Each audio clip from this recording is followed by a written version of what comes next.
বুধবার নির্বাচন ভবনে বাংলাদেশ হাই কমিশন লন্ডন প্রবাসী বাংলাদেশিদের সঙ্গে আউট অফ কান্ট্রি ভোটিং নিয়ে ভার্চুয়াল মতবিনিময় সভা করে নির্বাচন কমিশন।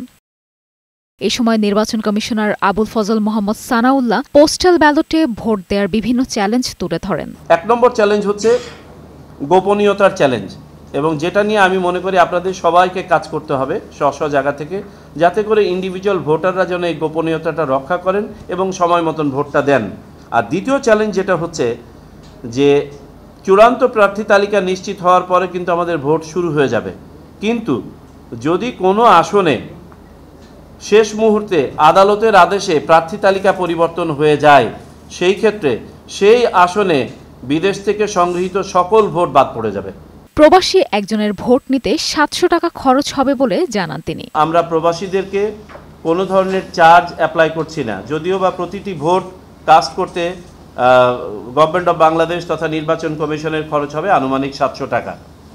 এর মধ্যে ৫০০ টাকা যাবে শুধুমাত্র ইন্টারন্যাশনাল পোস্টেজে, আর ২০০ টাকা হচ্ছে বাকি খরচ। এটি একটি ব্যয়বহুল বিষয়।